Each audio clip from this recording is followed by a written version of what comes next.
rogai por nós que recorremos a vós. Voltados para Nossa Senhora, em nome do Pai, do Filho e do Espírito Santo. Amém. Ave Maria, cheia de graça, o Senhor é convosco. Bendita sois vós entre as mulheres, bendito é o fruto do vosso ventre, Jesus. Santa Maria, Mãe de Deus, rogai por nós, pecadores, agora e na hora de nossa morte. Amém. Nossa Senhora de Fátima, Rogai por nós. Santa Jacinta de Fátima, Rogai por nós. São Francisco de Fátima, Rogai por nós. São Francisco de Assis, Rogai por nós. Santo Anjo do Senhor, Meu Deus e guardador, se a ti me confiou a piedade divina, sempre me rege, me guarde, me governe, me ilumine. Amém. São Miguel, Rogai por nós. São Rafael, Rogai por nós. São Gabriel, Rogai por nós. pelo sinal da Santa Cruz, livrai-nos Deus nosso Senhor dos nossos inimigos. Em nome do Pai, do Filho e do Espírito Santo. Amém.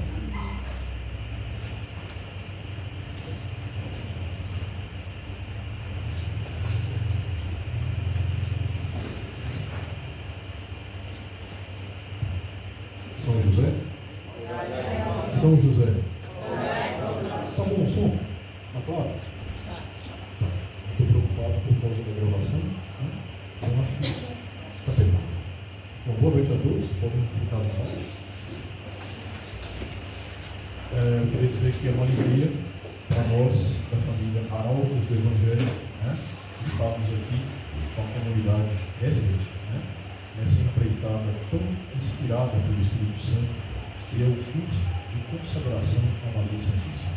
E é interessante que nós observamos já há alguns anos que os cursos de consagração têm proliferado, têm crescido cada vez mais nas paróquias, nas comunidades, aqui em Montes Claros, e no Brasil inteiro, e no mundo inteiro. E isso, será que isso, eu faço essa pequena reflexão aqui com todos, será que isso é por acaso? Virou moda, o pessoal gostou, virou moda, as pessoas mais ou menos foram passando uma para outra, a coisa fluiu, pegou. Será que é só isso? Será que é só isso? Todos estão lendo o tratado, né? É essencial que haja a leitura do tratado. Eu vou ler rapidamente um trecho do tratado, aqui na página 34, que São Luís Maria Grião de Montfort, que é o mentor desse curso, ele diz o seguinte: Deus quer, finalmente, que sua Mãe Santíssima seja agora mais conhecida, mais amada, mais honrada, como jamais o foi. E isso acontecerá, sem dúvida, se os predestinados puserem em uso, com o auxílio do Espírito Santo, a prática interior e perfeita que lhes indico a seguir, que é essa devoção a Nossa Senhora, que é a verdadeira devoção à Santíssima Virgem Maria. O que São Luís Maria Grião de Montfort ele afirma? São Luís Maria Grião de Montfort ele afirma o seguinte: ele era um profeta. Muitas vezes as pessoas têm lugares aqui na frente, tem vontade. Muitas vezes as pessoas pensam que a categoria de profetas ela foi extinta, que só existiram profetas até o Velho Testamento. E isso não é verdade. A vocação de profetismo continua no povo de Deus. E São Luís Maria Grião de Montfort, ao ser canonizado, ele foi canonizado como presbítero e profeta. Por quê? Ele fez várias previsões, ele praticou várias profecias, inclusive para os tempos que nós estamos vivendo. São Luís Maria Grião de Montfort ele viveu no século XVIII, anterior à Revolução Francesa, e ele previu no tratado que viria uma era histórica, toda ela marial. Toda ela marial. E o que significa isso? Ele prevê grandes catástrofes, grandes castigos que viriam sobre a humanidade, está no tratado. Mas, antes mesmo de Nossa Senhora previr em 1917, porque Nossa Senhora disse, ela disse em Fátima, ela veio para nos socorrer, para nos ajudar. Ela disse que a humanidade entraria numa grande decadência e que se a humanidade se convertesse, o castigo não viria. Ela diz isso em Fátima. Por isso invoquei aqui os pequenos meninos que são santos, né? São Francisco de Fátima, Santa Jacinta de Fátima, ouviram dela. Ela disse: meus filhos, se a humanidade não se converter, virá um grande castigo. A humanidade se converteu? Sejam sinceros, se converteu? De 1917 para cá, a humanidade melhorou espiritualmente ou decaiu ainda mais espiritualmente? Infelizmente, não, a humanidade não se converteu.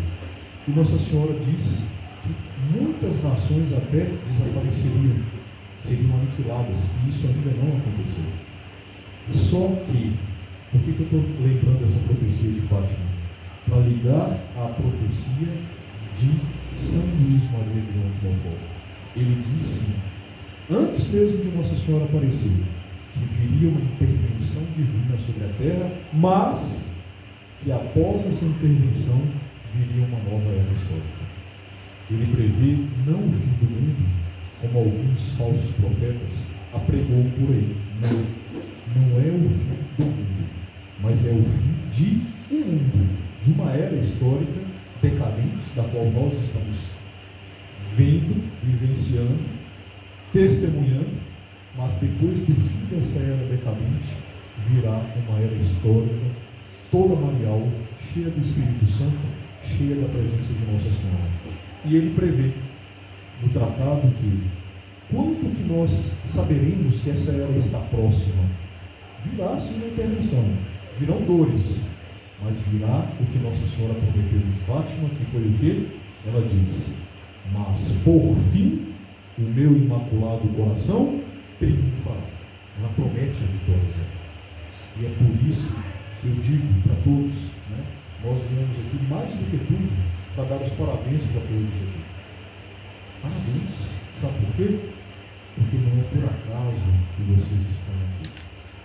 Vocês fazem parte de uma raça de gente predestinada, como diz São Luís Maria de Montfort, escolhida para fazer parte desse triunfo do Imaculado Coração de Maria. Se deram conta disso? Se não se deram, pensem sobre isso com mais profundidade. Não é por acaso que vocês estão aqui. Vocês estão aqui porque são filhos muito amados de Nossa Senhora, que ela escolheu, chamou para triunfar junto com ela.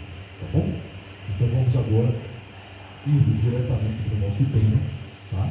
Eu pediria que vocês prestassem muita atenção. Já soube que é uma turma muito bem assim intencionada, que é uma turma muito aplicada, que é uma turma que pergunta, que estuda. Já soube, já tive notícia, né?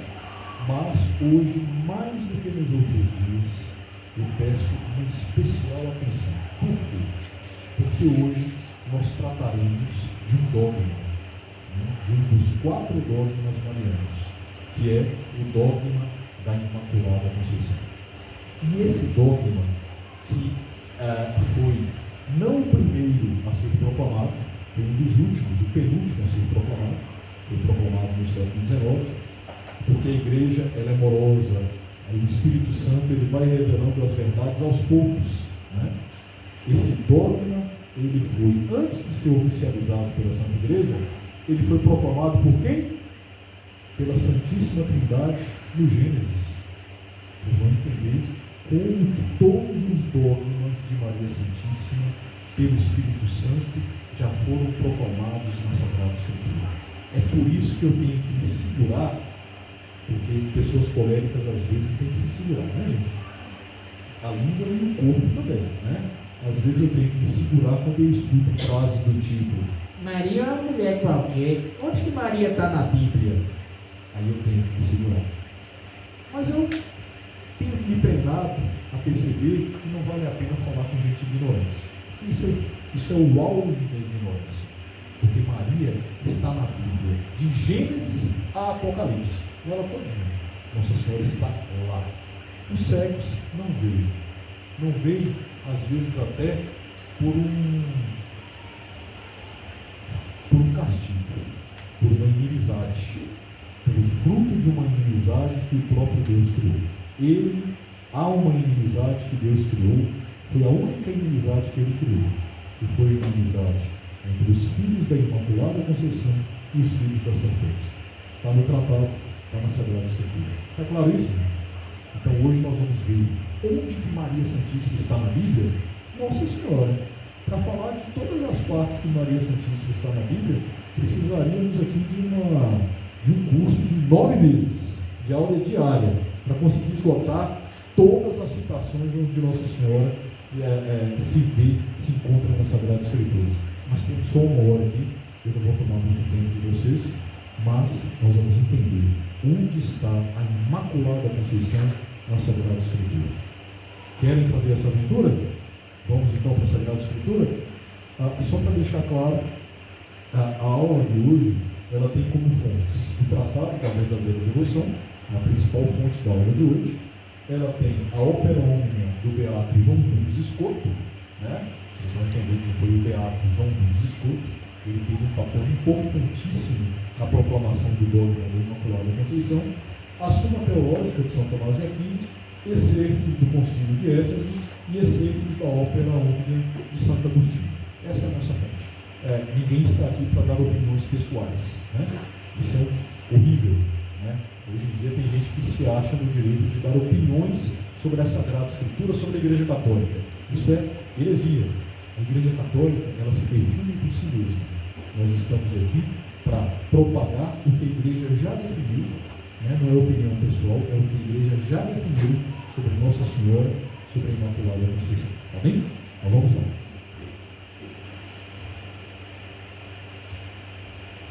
O que foi o pecado original? O que isso quer dizer? Você vai falar sobre o pecado original ou sobre a Imaculada Conceição? Não se compreende bem o que foi o pecado original, o que é a Imaculada Conceição, sem entender o que era o pecado original. Vamos lá, vamos entender isso aí. O que foi o pecado original e qual o papel de Nossa Senhora diante das consequências desse pecado que manchou toda a humanidade. Vamos entender o que era o homem antes do pecado original e o que se tornou a humanidade depois do pecado original. Está prestando atenção, Guilherme? Depois eu vou perguntar, hein? São José?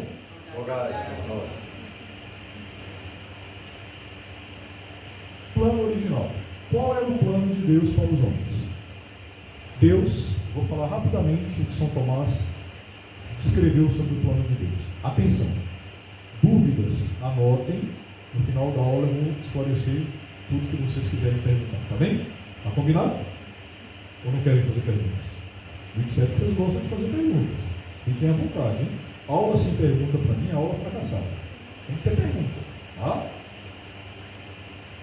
Bom, qual era o plano de Deus?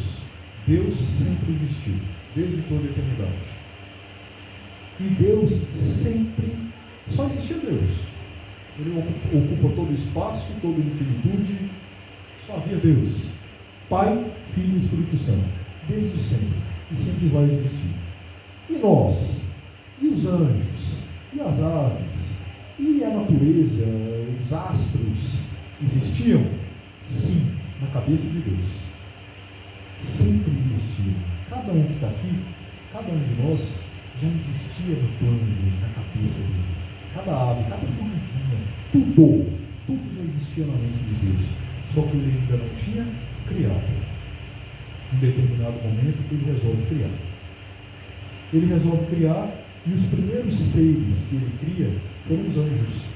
Seres espirituais, com inteligência e com alma imortal.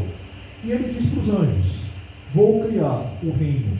Ele comunica aos anjos, ainda sem se mostrar face a face. Ele comunica aos anjos: meus filhos, criarei um reino mineral, espiritual, um reino mineral, vegetal e animal. E eu criarei um ser à minha imagem e semelhança, que será uma síntese do reino mineral, vegetal e animal.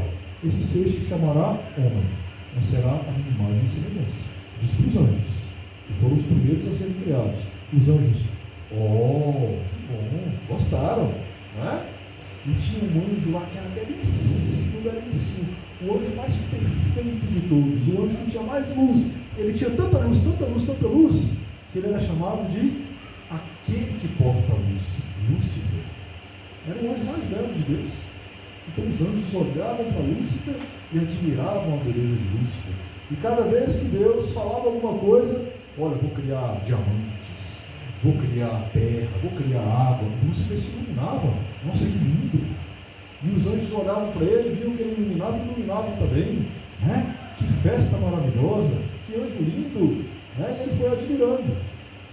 A um determinado momento, Deus diz para os anjos, e eu tenho algo para dizer-lhes. Eu, Deus, Pai, Filho e Espírito Santo, quando terminar de criar tudo, e num determinado momento, eu mesmo me unirei hipostaticamente, me tornando um só com a criação. Aí o que Lúcifer pensou? Vai se unir a mim. Eu sou mais bonito, eu sou criatura. Então, para exaltar a criação dele, ele vai se unir, é claro que é comigo. Eu sou mais bonitão. Só que Deus colocou os anjos à prova, porque ele disse: eu me unirei ao homem. Incompreensível. Imagine vocês o que? Vocês são seres humanos, não são? Imagina que Deus aparecesse aqui e dissesse para vocês assim: olha, eu vou me unir à criação, eu vou me unir a uma formiga. Mas nós somos seres humanos, somos imagens. Deus quer se unir a uma formiga, né? Deu para entender, gente? Para a cabeça dos anjos não foi fácil. Isso foi uma prova que Deus fez para eles. Prova de quê? De humildade, de obediência. Aí Lúcifer, uai,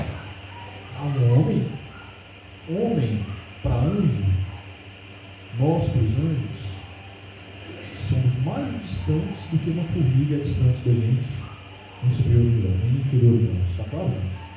Então na cabeça deles eles tomaram um choque. Mas houve raiva de Lúcifer. E um terço dos anjos olharam e não gostaram da ideia. Só que Deus não tinha terminado ainda. Porque Deus disse o seguinte: além disso, vocês todos servirão àquela que será a minha mãe, porque eu serei filho de uma humana. Isso aí não. Servir uma mulher só humana? Não, isso aí eu não aceito, não. Nesse momento o céu racha. Lúcifer diz: isso não. Nesse exato momento São Miguel se levanta e diz: quem como Deus? Cala sua boca. Se Deus quer assim, isso é perfeito.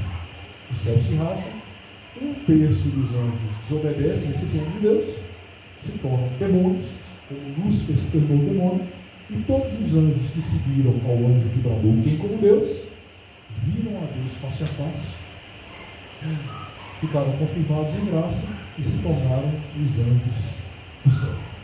Claro? Assim nascem os demônios. Da desobediência, do orgulho, da desobediência, da soberba, que é a matriz de todos os pecados. Certo? Onde que está isso? Em Gênesis, nessa grande expressão. A partir desse momento, Deus interrompe a criação dele. Não vou criar mais porque os anjos não gostaram lá de luto. Quem como Deus? Deus segue adiante. Perdeu os que não obedeceram. Estão no inferno e estarão por toda a eternidade, porque não passaram na prova. Só que nós, homens, também estamos em estado de prova.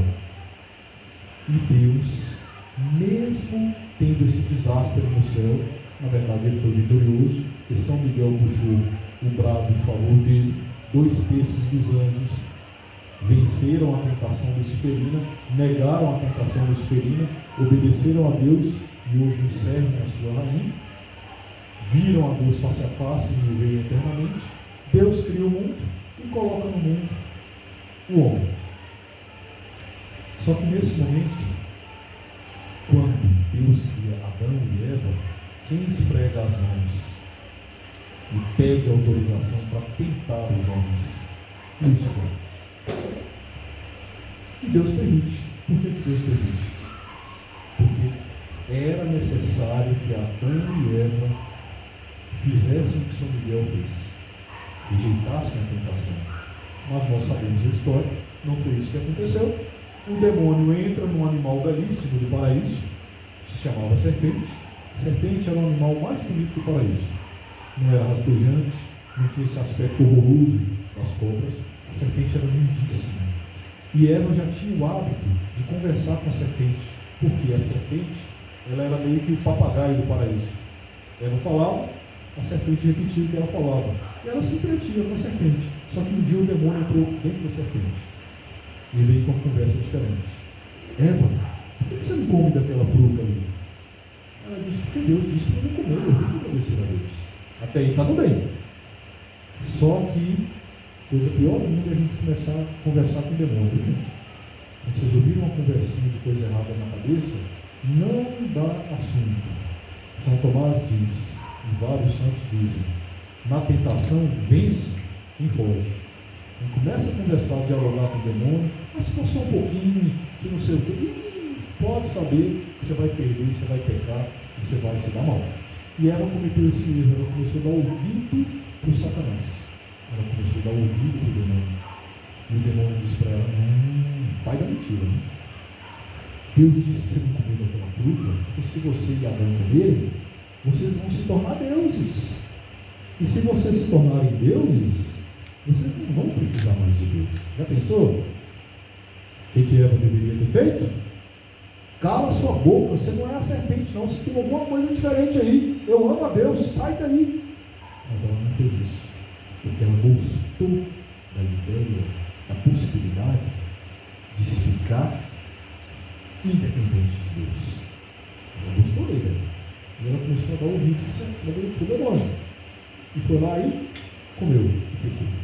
Perdeu o estado de graça. E ela leva Adão a pecar. Nesse momento o demônio se apresenta diante de Deus e diz, está vendo? Eu estou no inferno por causa desses dois aí, ó, são meus escravos agora. E de fato sim. Quando a pessoa peca, ela se torna escrava do demônio. Quando a pessoa não é batizada, e por isso que é um crime, pai e mãe que fica atrasando o batismo do filho, aquela criança, por mais linda que seja, ela não é filha de Deus. Ela tem um vínculo com o pecado original, ela tem um vínculo com o demônio. Quem diz isso? Santo Agostinho. Ele ia batizar um bebezinho lindo, lindo, e dizia, tão pequeno e tão pecador. Pecado original mancha a alma, não é filho de Deus. Batismo, filho de Deus. É claro? Então, ou seja, nesse momento, Lúcifer, ele esfrega as mãos e diz, olha, eles são meus. Você não vai cumprir o plano que você queria de se unir a eles. E de fato, nesse ponto, o demônio estava errado? Não. Sabe por quê? Deus é incompatível com o pecado. Eva estava manchada, Adão estava manchado, a geração humana seria toda ela manchada. Deus não podia se unir à natureza humana. Só que, vocês viram o título da nossa aula? A Imaculada Conceição? Quem lembra aqui? Vocês prestaram atenção no título?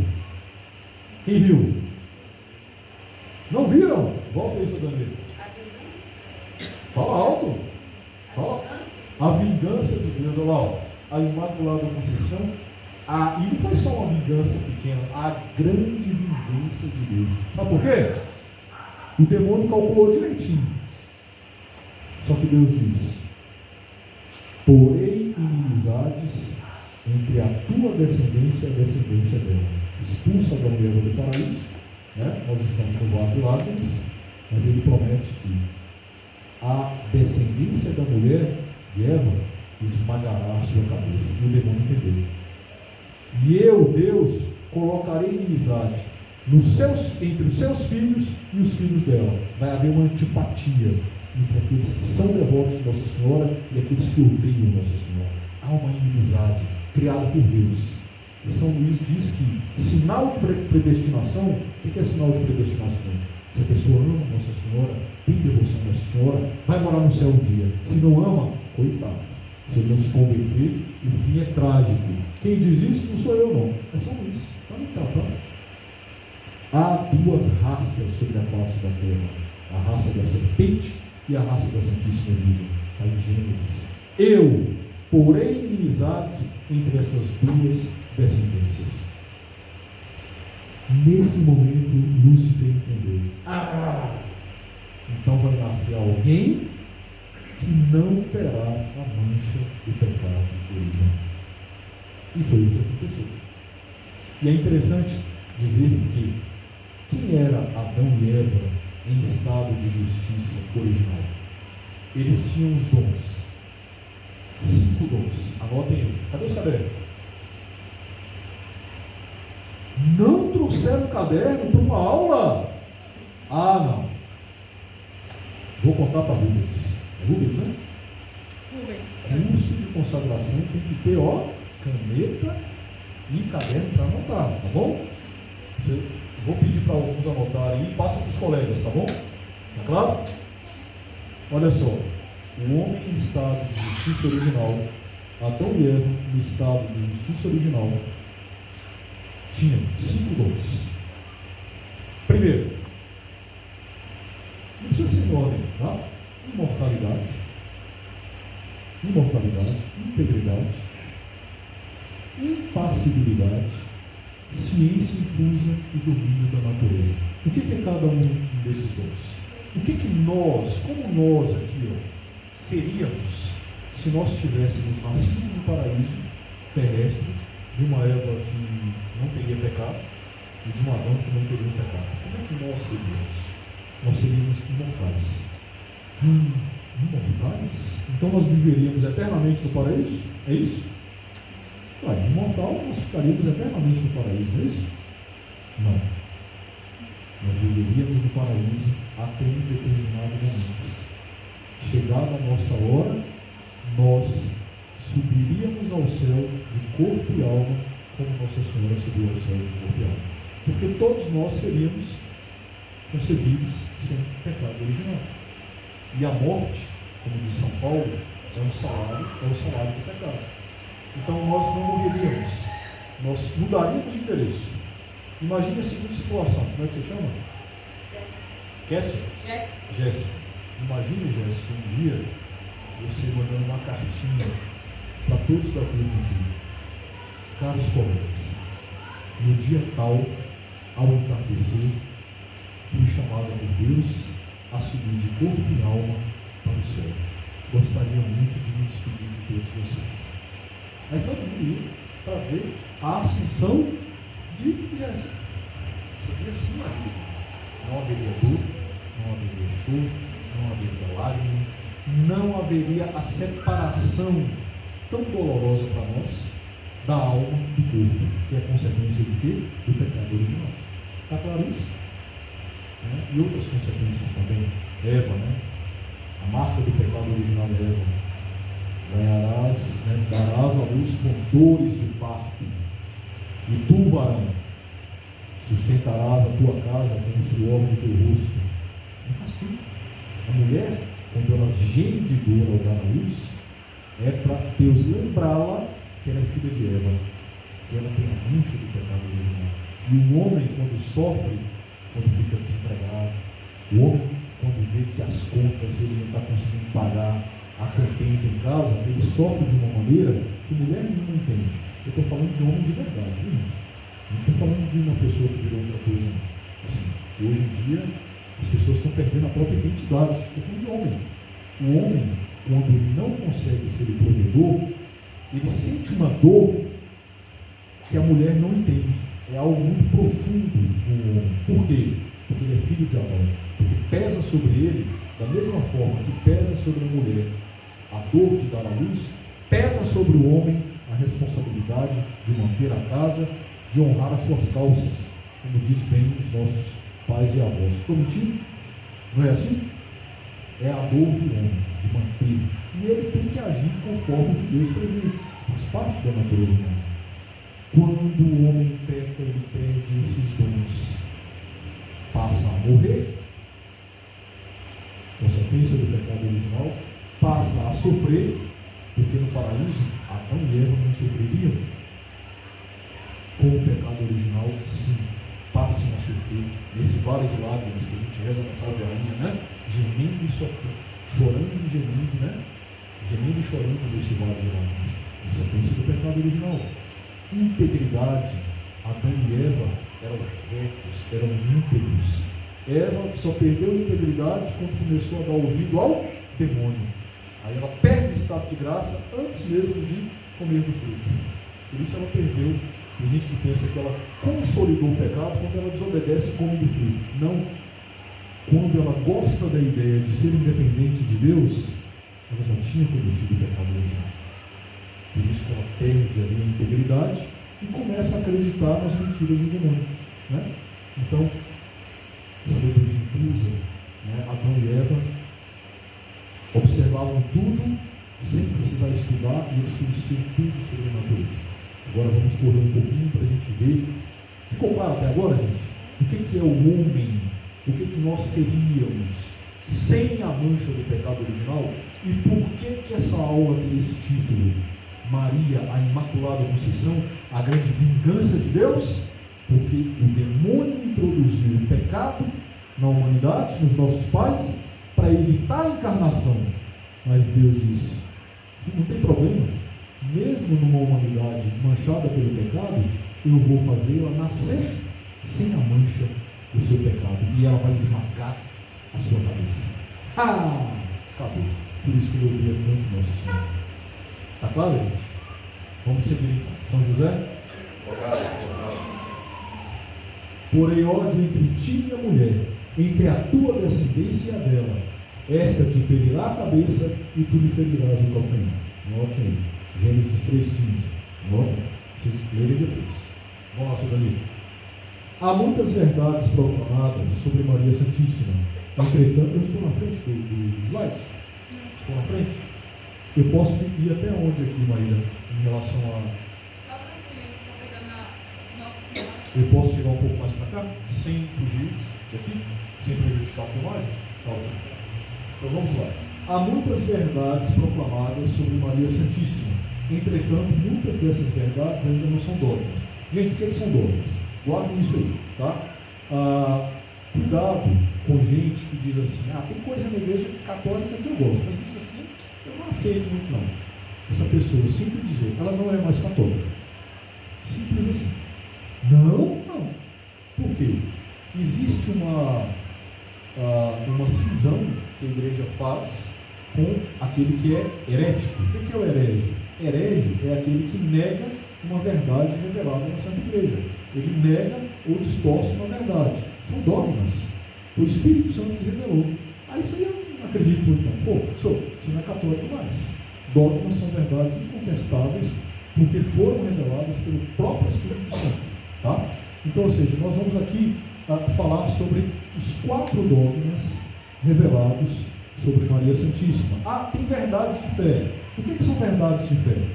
São ideias, pensamentos, afirmações que se fazem a respeito da doutrina, que a igreja diz, olha, isso é verdade, pode acreditar. Não é dogma ainda, mas pode propagar isso aí, verdade de fé.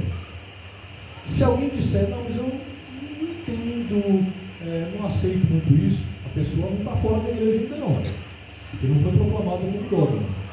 Mas é de bom senso que a pessoa creia, porque a igreja diz que é verdade de fé. Por exemplo, Maria, medianeira universal de todas as graças.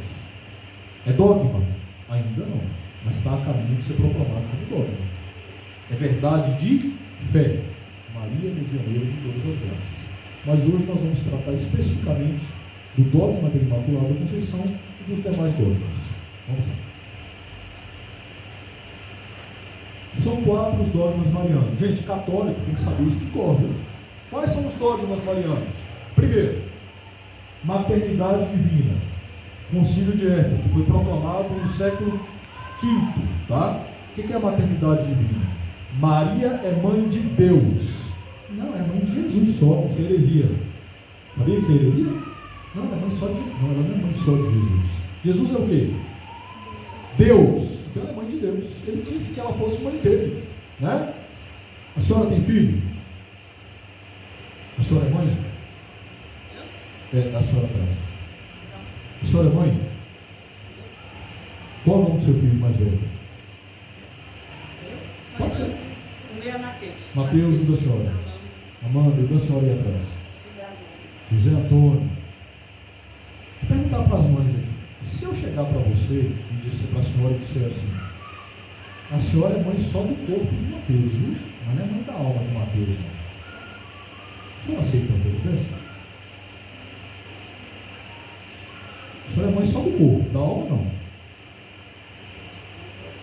Hã? Você é mãe do corpo ou da pessoa? Não é da pessoa? A pessoa é só alma ou é alma e corpo? Se eu tiver aqui, ó, se eu me der um infarto aqui, cai morto aqui. Joãozão, aqui é o corpo do professor. Eu não tenho mais ninguém. Meu corpo está ali, né? E o corpo tem que ser tratado com respeito, que é o corpo da pessoa. Mas a pessoa está ali? Está?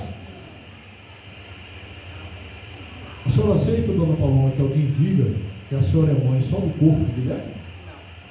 De jeito nenhum. A senhora é mãe de uma pessoa chamada Guilherme, Gustavo. Está claro isso? Estão entendendo, gente? O que os hereges dizem? Não, Maria deu para Jesus só o corpo, a pessoa não.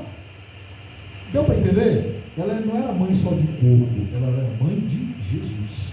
Jesus é Deus. Está claro, gente? Então isso foi proclamado no século V, tá? Segundo, virgindade perpétua, foi proclamado no século VII, tá? No concílio de Latrão. O que é a virgindade perpétua? Maria Santíssima é virgem antes, durante e depois do parto. Sempre virgem, eternamente virgem. Jesus, ao nascer, ele não tocou na virgindade de Maria, porque ele atravessou o ventre de Maria da mesma forma que uma luz atravessa uma vidraça. A luz passa pela vidraça, não passa? Ela quebra a vidraça para passar pela vidraça? Foi assim que Jesus passou. Ele atravessou o ventre de Maria sem tocar na virgindade dela. Então ela é virgem antes, durante e depois do parto. Eternamente virgem. Isso é dogma, viu? Outra coisa. 3. A Imaculada Conceição foi proclamado em 1854. Depois, o último dogma de Nossa Senhora foi a Assunção de Maria. Foi proclamado no século XX, em 1950. Tá bom? São José. A Imaculada Conceição de Maria. A definição do dogma da Imaculada Conceição é um exemplo paradigmático da fé eclesial. O que isso quer dizer? Atenção aqui, presta atenção. O dogma da Imaculada Conceição foi proclamado em que século? 19, correto? 1854. Só que o povo de Deus já proclamava Maria como concebida sem pecado desde a primeira era cristã. Um povinho simples. Não, Maria é concebida. Não, Maria não é igual a gente, não. Quem dizia isso na alma do povo? O Espírito Santo. A voz do povo é a voz de Deus. Quando o povo é santo, viu, gente? Cuidado, viu? Esse ditado tem que ser bem explicado. Não, se o povo está dizendo a voz do povo, é a voz de Deus. Não. Se o povo está afundado no pecado, a voz do povo é a voz de Satanás. Só vai sair o que não presta. Mas se o povo é um povo de Deus, pode ser um povo simples. Se é um povo de Deus, o que esse povo fala, o Espírito Santo fala no coração do povo. E o povo já proclamava Maria desde o início da era cristã como Imaculada Conceição. Bonito, né, gente? Quer que eu provo para vocês? Vou provar. Vamos lá. Neste caso, o povo cristão que não sabe teologia, mas tem o instinto da fé que provém do mesmo Espírito Santo, lhe faz pressentir a verdade, ainda que não saiba demonstrar. A pessoa não sabe explicar, mas o Espírito Santo fala na alma da pessoa. Isso existe, gente. Isso existe, tá? Antecipou-se aos doutos e sábios, crendo na Imaculada Conceição de Maria, na Idade Média inteira, inclusive, sobretudo na Espanha. Era comum se encontrar assim, ó, no portal de entrada das casas: só atravesse essa porta se vós credes na Imaculada Conceição de Maria. Até hoje tem casas antiquíssimas com essa inscrição. E até hoje, o povo católico lá da Espanha se cumprimenta assim: Ave Maria Puríssima. Aí você responde: sim, pecado é concebido. No Brasil a gente fala: Salve Maria, Salve Maria. Lá não, lá é cumprido. Ave Maria Puríssima. Aí você responde: sim, pecado é concebido. Está feito o cumprimento. Isso muito antes da proclamação do dogma. Tá? Vamos lá. São José, a fundação da Ordem da Imaculada Conceição. Já ouviram falar de Santa Beatriz da Silva, fundadora das Concepcionistas? Portuguesa, lindíssima, lindíssima, lindíssima. Ela era tão bela, tão bela, tão bela, que a prima dela era a rainha da Espanha. A prima dela tinha inveja da beleza e da virtude dela. Sabe o que a prima dela fez? Levou ela para o quartinho, dizia que queria ter uma conversa particular com ela, jogou ela dentro do baú, trancou ela dentro do baú, um baú bem grandão. Ela ficou 4 dias presa no baú. Milagrosamente ela morreu. E dizem que quando abriram o baú e tiraram ela lá de dentro, ela estava mais bela do que antes. Santa Beatriz da Silva, portuguesa, ela fundou a Ordem das Concepcionistas. A Ordem das Concepcionistas, gente, é uma ordem religiosa de vida contemplativa, muito parecida com as carmelitas, com as clarissas, tá? E elas são fundadas, inspiradas na, por que são chamadas de concepcionistas? Na Imaculada Conceição da Santíssima Virgem. Que século que elas foram fundadas? Século XV. Século XVI, 1511. 4 séculos antes da proclamação do dogma. Vocês estão entendendo, gente? Como que o Espírito Santo inspirava no povo de Deus a concepção da Imaculada Conceição de Maria? Tá? Uma ordem fundada em louvor à Imaculada Conceição no século XVI. Vamos lá sobre Espanha Católica, né, que eu já falei sobre isso, pode passar sobre isso. 1830, todos aqui já ouviram falar de Santa Catarina Labouré, medalha milagrosa? Vale muito a pena, quando forem a Paris, visitarem a Rue de Bac. Né? Dá para você ver lá a cadeira onde Nossa Senhora se sentou e onde Santa Catarina Labouré debruçou os braços sobre os joelhos de Nossa Senhora. Gente, não dá nem para imaginar, mas já pensou? Como é que a senhora chama? Cláudia? Gláucia. Já pensou, dona Gláucia? A senhora poder se ajoelhar diante de Nossa Senhora e pôr seus braços no colo de Nossa Senhora? Já pensou? Santa Catarina Labouré alcançou essa graça.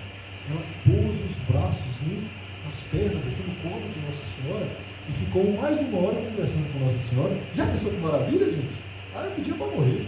Minha mãe me leva logo, né? Não quer mais nada da minha vida, né? Pois é, em 1830, ou seja, o dogma foi proclamado 25 anos depois, né? Em 1830, Nossa Senhora aparece para ela e manda ela cunhar a medalha milagrosa. O que está escrito em volta da medalha milagrosa? Ó Maria concebida sem pecado, rogai por nós que recorremos a nós. Quem foi que ditou a frase? Nossa Senhora. Ó, manda fazer. Ó Maria concebida sem pecado. Nossa Senhora já estava dizendo: eu sou concebida sem pecado. Disse para Beatriz da Silva também, na aparições. Tá? Vamos lá. Estimulados pela fé. Vocês estão entendendo, gente? Podemos continuar nesse ritmo? Vamos lá então. Estimulados pela fé instintiva dos fiéis, os teólogos, ou seja, os teólogos começam a prestar atenção no que o povo dizia, começam a prestar atenção. Santa Beatriz da Silva, Santa Catarina Labouré, olha, vamos pegar a Sagrada Escritura, olha, por inimizades, a descendência de ela esmagará a cabeça, olha, começam a confrontar o que o Espírito Santo dizia na boca do povo com o que estava na Sagrada Escritura. Aí vamos estudar isso aqui. Só que teve um detalhe. Vamos passar. Aqui, ó, são os padres da igreja. Quem são esses aqui, ó? Santo Anselmo, São Boaventura, Santo Alberto Magno e São Tomás de Aquino. Isso aqui, gente, ó, eles são teólogos tão altos, eles são, não são teólogos da igreja, eles são os teólogos. Isso é a patrística, são chamados de os pais da igreja.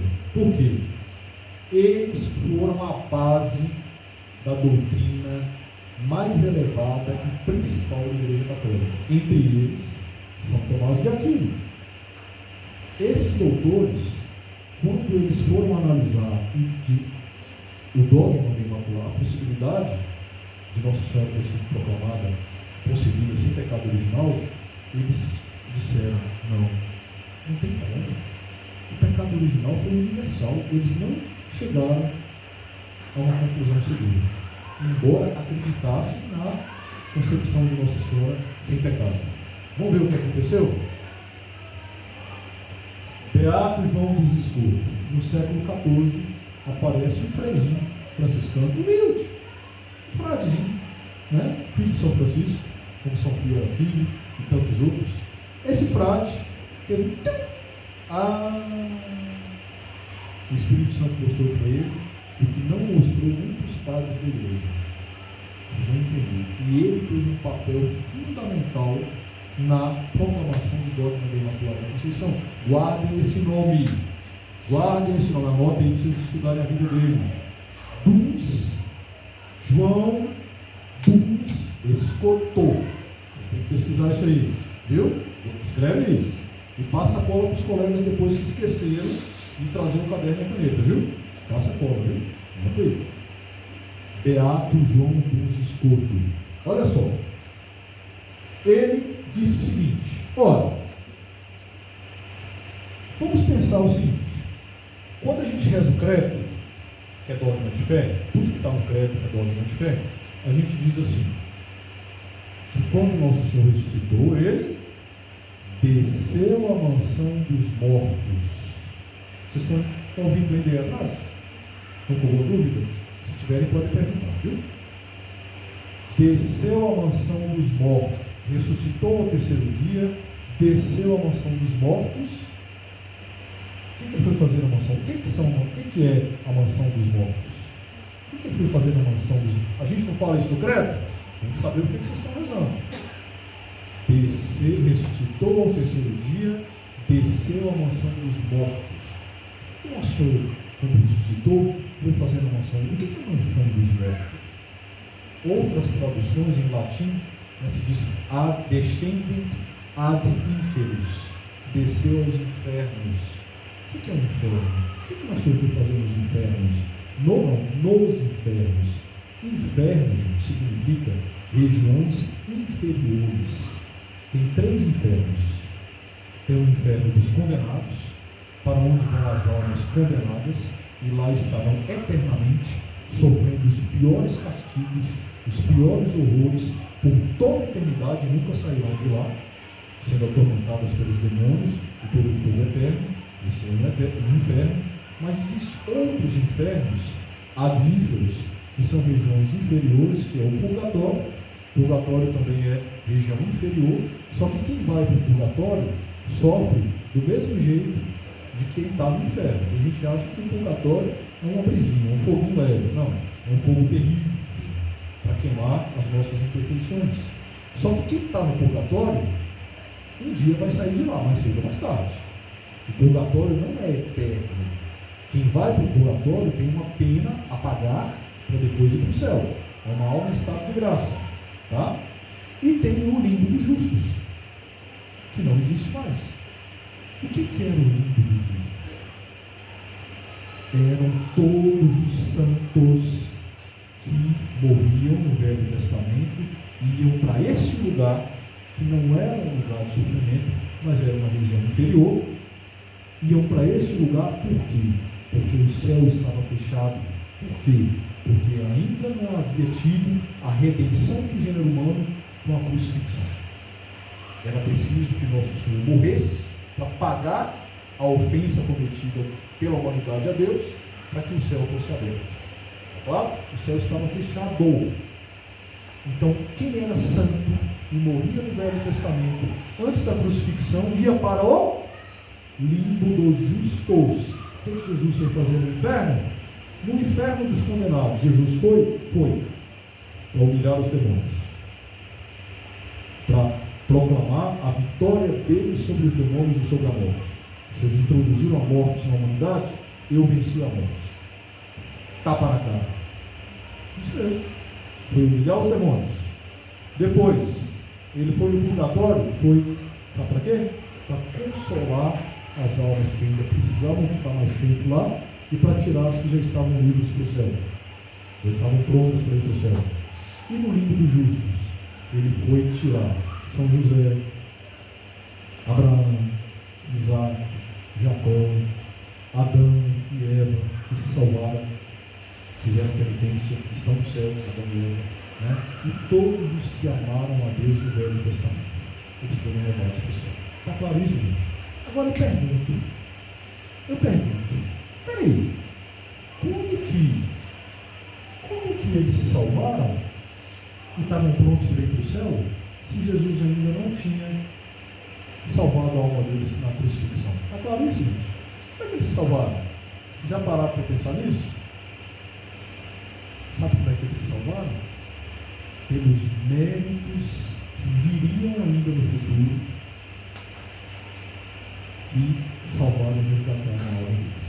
Com Sara, Abraão, São José, Isaac, Jacó, todos os santos que estavam prontos para ir para o céu, se salvaram de modo preventivo, ou seja, por causa do sangue e do sacrifício que aconteceria no futuro.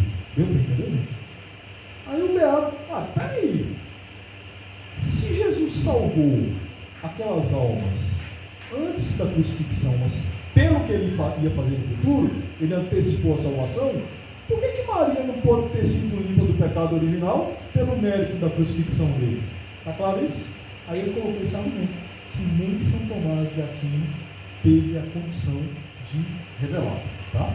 Então, a Imaculada Conceição ocorreu de modo pela redenção preventiva. Entenderam, gente? Está claro isso? Quando ele propôs essa ideia da redenção preventiva, aí os doutores da igreja, é possível sim. Então ela foi concebida sem pecado antes de Jesus nascer, mas pelos méritos da crucifixão dele, da redenção da humanidade. De um modo antecipado, ela foi limpa pelo pecado original. Porque a dúvida deles era o seguinte: como é que ela foi limpa do pecado original se Jesus ainda não tinha nascido e derramado o seu sangue por ela? Mas foi de modo preventivo, da mesma forma que os santos do livro dos justos também tinham sido salvos pelo que aconteceria no futuro. Ficou claro? Mesmo? Então vamos lá. Pode seguir, senhor.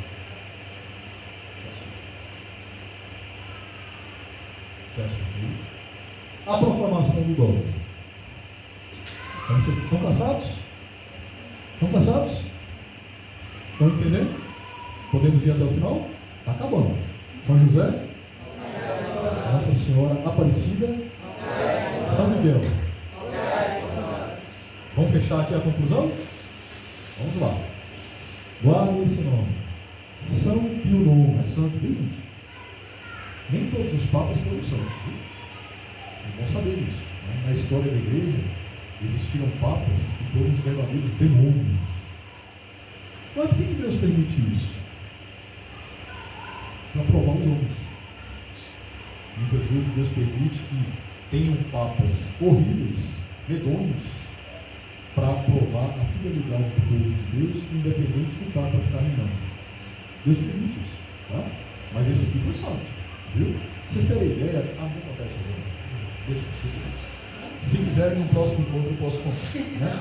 Mas esse aqui, para vocês terem ideia, na Idade Média, no século XIV, teve um papa chamado Clemente, que ele tinha umas 3 amantes. E era podre, imagina um homem ruim, igual o capeta. E era papa. E era papa legítimo. Não era usurpador nem nada, não. Tá? E houve outros também corruptos, etc. Mas também muitos papas santos. Mas Deus permite. Por quê? Porque Deus, muitas vezes, Ele quer que nós o amemos e amemos a igreja de modo incondicional. Não tem como. Olha só o absurdo que está falando. Mas eu sou católico, apostólico, eu amo a igreja, você fiel até o fim. O problema dele lá se não está fazendo papel. Mas eu vou ser católico até o fim. Deus prova dele. Né? Claro? Então o que acontece? Olha só, Santo Irmão, Papa Santo, ele diz: o entusiasmo do bom povo de Deus do mundo inteiro, e especialmente da Espanha, pela Imaculada Conceição de Nossa Senhora, fazia se sentir até no Vaticano. Então esse clamor sobre a Imaculada Conceição de Nossa Senhora, né, que fez fundar a Ordem das Concepcionistas, Santa Catarina Labouré, né, que Nossa Senhora pede a ela, ponha na medalha, ó Maria concebida sem pecado, tudo isso antes da proclamação do dogma. Isso ia chegando, esse clamor da Imaculada Conceição ia chegando no Vaticano, na sede da Santa Igreja. Então, entretanto, foi preciso esperar até 8 de dezembro de 1854 para a declaração do dogma. Então, ou seja, essa verdade de fé que já existia há 2000 anos foi proclamada apenas em 1854. Pio IX então afirma, olha só, aqui eu coloquei as palavras textuais do Santo Padre, abre aspas: teria chegado o tempo oportuno para definir a Imaculada Conceição da Virgem Mãe de Deus, que a Sagrada Escritura, a veneranda tradição e a constante percepção da igreja, anote aí, viu, gente? Outra colinha que vocês estudarem depois. A doutrina da igreja ela é fundamentada em tripé insubstituível. Anotem isso aí, tá? Para vocês passarem cola para quem não trouxe caderno hoje. Tá? Quem está anotando? Quem está anotando, levanta a mão. Está anotando? Vai passar cola para os seus colegas. Toda a doutrina católica apostólica romana ela é baseada num tripé, que é a Sagrada Escritura, a Santa Tradição e o Magistério Pontifício. Tá? Nós não somos a religião da Bíblia. A religião só da Bíblia é protestantismo. Nós temos mais do que isso. O Espírito Santo, ele usa 3 fontes de verdade e são iguais, não tem um tripé mais alto do que o outro, não.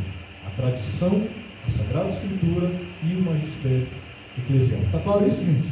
Nós, como católicos, precisamos conhecer mais a doutrina católica para nós amarmos mais profundamente a igreja. Ninguém ama aquilo que não conhece, tá bom? E ninguém abandona aquilo que está enraizado na alma da gente. Nós temos que ser católicos profundos, conhecer a nossa fé.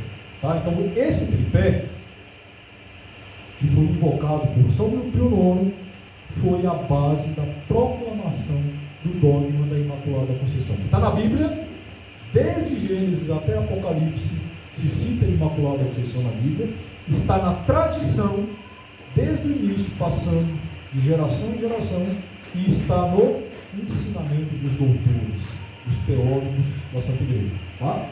Aí ele, avaliando tudo isso, ele proclama os atos memoráveis e as constituições dos nossos predecessores ilustram e explicam admiradamente. O quê? Seu Danilo. Está claro isso, gente? O dogma não nasceu assim. Foi 2000 anos de caminhada, tá? De análise da tradição, da Sagrada Escritura e do Magistério. Agora, interessante aqui, eu quis trazer para vocês um fato que é tão forte quanto o de Santa Catarina Labouré, na França, em 1830, que o dogma da Imaculada Conceição foi proclamado em que ano? Em que ano? Não, o dogma da Imaculada Conceição foi proclamado em 1854. 4 anos depois, o que acontece na França? A aparição de Nossa Senhora de Lourdes a Bernadette Soubirous. E é interessante, gente, que, olhem para mim aqui, que o padre, a pedido do bispo, porque não se sabia se era Nossa Senhora, né? Quem era Bernadette Soubirous? Era uma menina, analfabeta, não sabia nem ler nem escrever, camponesa, e o padre disse para ela assim: olha, Tá bom, você está vendo uma mulher linda, etc. Você está rezando com ela, o povo está indo lá, está acontecendo umas coisas. Pergunta para ela qual é o nome dela. Tinha só 4 anos que o dogma da Imaculada Conceição havia sido proclamado. Gente, ninguém sabia sobre isso ainda. Né? No século XIX, na metade do século XIX, as comunicações, tá? Não é como acontece hoje. Né? Hoje acontece uma coisa lá na Ucrânia, no mesmo instante você já está sabendo aqui que um lugar foi bombardeado, a gente sabe de tudo. França, século XIX, as notícias demoravam a chegar, até o povo entender as coisas, demorava bastante. Agora imagine uma menininha que não sabia nem ler e escrever, né? Não sabia nem assinar o nome, estava vendo Nossa Senhora, mas não sabia que era Nossa Senhora, e o padre diz para ela, pergunte para ela qual é o nome dela. E ela pergunta, senhora, o padre mandou perguntar o nome da senhora. A Nossa Senhora sorri e responde no dialeto dela. Não era nem francês clássico. Existem dialetos, né? No interior da França. E ela responde no dialeto de Santa Bernadette. Que soy la Immaculée Conception. Em francês não se diz assim. Ela diz no dialeto. Que soy la Immaculée Conception. E ela foi correndo. Que soy la Immaculée Conception. E repetindo para não esquecer, porque ela tinha memóriazinha fraca, né? Ela não tinha uma inteligência muito aguçada. Né? E ela foi repetindo isso pelo caminho o tempo todo, porque ela não sabia nem o que era aquilo. Mas que nome diferente, né? Eu sou Imaculada Conceição, né? Eu sou Imaculada Conceição. Eu sou Imaculada Conceição. E correndo, ela é meio asmática, né? E ela chega na casa do padre, abre a porta da casa do padre. E o padre, que foi, minha filha? Aí ela, eu sou Imaculada Conceição. Ela fala antes de cumprimentar o padre para não correr o risco de esquecer. Na hora que ela fala isso, o padre, que não tinha nem ainda feito nenhuma homilia na cidade sobre a Imaculada Conceição, mas ele sabia já da proclamação de ordem, sabe o que ele faz? Cai de joelhos. Ele cai de joelhos e pede perdão a Nossa Senhora, porque ele já tinha maltratado tanto a pobre da Bernadette Sobrou, duvidando, já tinha visto tudo quanto é judiação, né? E ele viu, nossa. Mas você ouviu isso aonde? Você já sabia disso? Não, eu não sei nem o que é isso, eu não me disse isso. Aí o padre viu a autenticidade e ele se torna, depois, um grande propagador das aparições de Nossa Senhora em Lourdes. Bom, peço desculpas se cansei muito a todos, mas é um tema muito rico, eu acho que perceberam isso, tá? Com muitos pontos doutrinários que não dá para passar sobre isso. Se nós passássemos por cima dessa questão factual, né, do processo da proclamação do dogma, a nossa aula teria sido superficial e cheia de superficialidade. A gente já está cheio disso lá fora, né, gente? Isso é um conhecimento profundo, rico, que faz parte da nossa herança. A palavra é essa mesmo, herança. E São Luís Maria de Montfort cita aqui, né, herança de predestinados que Maria escolheu para participarem do triunfo dela, que é certo e que virá, porque ela prometeu, por fim, o meu imaculado coração triunfará, e ela quer que todos vocês façam parte desse triunfo, sabendo, sobretudo, quem é ela, porque ninguém ama aquilo que não conhece. Salve Maria.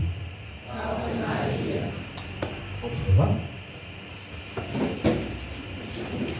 Em nome do Pai, do Filho e do Espírito Santo. Amém.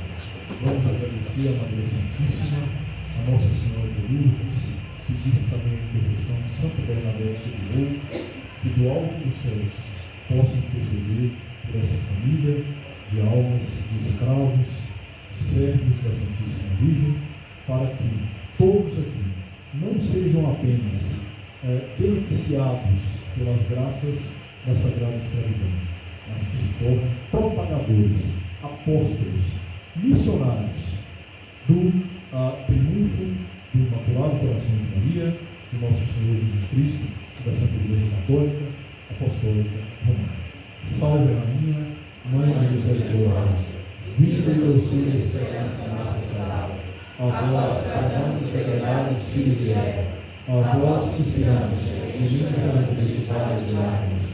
Venha, pois, advogada nossa, esses vossos olhos misericordiosos nos iluminem. E depois deste desterro, mostrai-nos Jesus. Bendito é o fruto do vosso ventre. Ó clemente, ó piedosa, ó doce Virgem Maria, rogai por nós, Santa Mãe de Deus, para que sejamos dignos das promessas de Cristo. Amém. Santo anjo do Senhor, Deus é luz guardador, se a ti me confio, a piedade divina, sempre me rege, me guarde, me governe, me ilumine. amém.